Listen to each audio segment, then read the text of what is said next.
Okay, so we're moving on to the gain part of our pedal board: overdrive pedals, distortion pedals, boosting pedals, and then how we compound those pedals together, and meaning we don't necessarily use just one pedal to get our final solo sound or our final rhythm guitar sound. We actually start turning more than one pedal on to stack gains, if you will.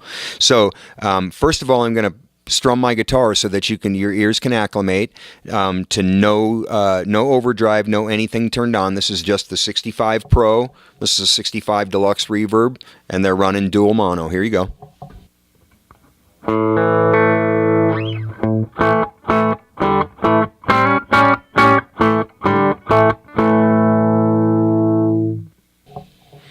Okay, so then this is my low drive pedal, and then this is my mid gain pedal, and this is my high gain pedal, and then when I turn both of these on, this will be my fourth level of gain that we're going to illustrate here. So here's the starting from low to high.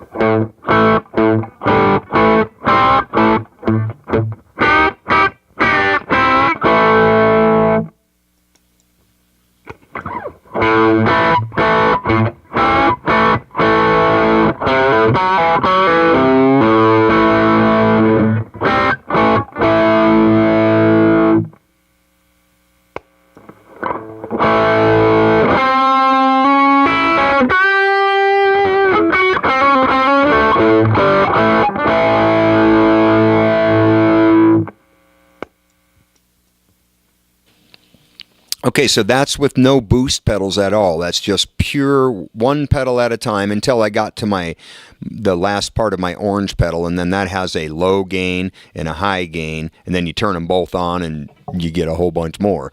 But anyway, so the reason to talk about boost pedals is I think it's the most common thing that you see in people that have great guitar tone. I don't really know, in a sense of speaking of that have gain applied towards it. You know, you might have guys that are really, really famous guitar players that might not play the kind of style of music that I'm talking about, but people like Jimmy Page and people like Eddie Van Halen and people like David Gilmour, a lot of people, Eric Johnson, the list goes on, that you will find common to all of their sounds is they have some sort of applied boost going on to the front end of their amplifier.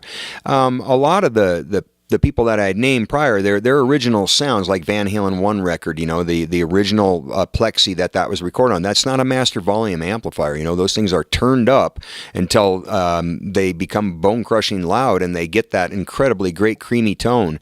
But, you know, like Eddie used an Echoplex, you know, and a lot of those guys use Echoplexes, and so there was a drive. There's actual tube circuitry in an Echoplex, so they would drive those up, and that would help cause saturation to the front end of their Marshalls. You know, all those guys throughout all those times, and even in modern day times, everybody's kind of grabbed onto the concept of plugging a pickup straight into an amplifier. It usually isn't enough of a push to really cause some harmonic content to start coming alive. So I have an EP booster on here, which I'm sure a lot of you are familiar with. That's an Echoplex booster, so it's a circuitry from an Echoplex. And then I also have an Amp 11 on here, and I don't have the drive turned up much on my Amp 11. I'm just purely using it to add a little bit of grain to the front of the amp. So I'm going to give you some examples of what the guitar sounds like with just each boost turned on independently before we start stacking gains up against that. So here's what the Amp 11 sounds like the way that I have it set up.